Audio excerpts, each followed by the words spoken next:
don't have to exactly follow cultural motifs of our civilization and could still be smart. Okay. Well, it's been a painful history.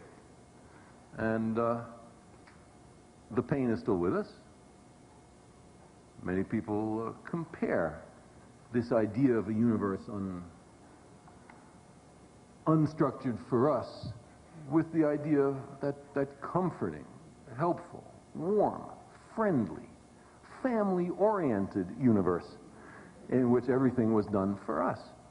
And of course, the latter is more friendly than the former. But it seems to me we have an obligation to understand how the universe really is, because the universe has no obligation to conform to human conceit.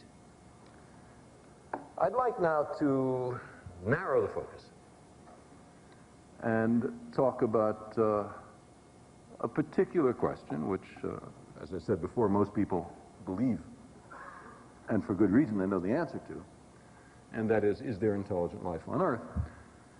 Now, what I mean specifically is, if you were an extraterrestrial being examining the Earth from space for the first time, would you be able to detect life?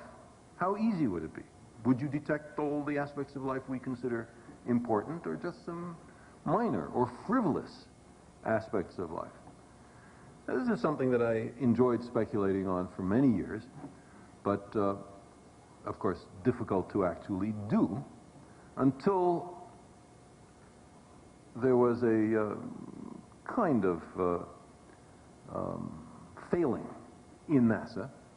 Namely, it was unable to send sizable payloads to the planet Jupiter just on rocket oomph alone, and so to get there had to do gravitational assist maneuvers in which you fall into the gravitational potential of a world, and it speeds you up, and if you do your gravitational billiards right, you eventually can speed up so that you can get to Jupiter, which otherwise you might not do. The mission involved is called Galileo.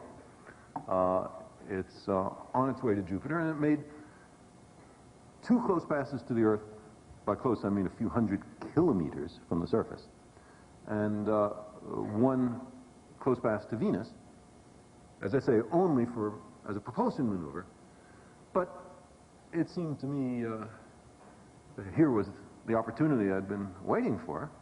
Let's turn on those instruments and look at the Earth and see if we can detect life. The instruments are all designed for looking for Jupiter, and therefore this is a way to calibrate the conclusion tentatively drawn from other missions as we fly by world after world that there's no life there. It's a suspect conclusion unless we've done the control experiment of looking at our own planet and seeing if that we can indeed detect life.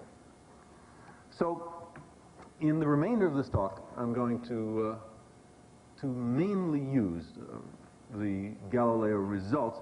For the very high resolution pictures, I won't, because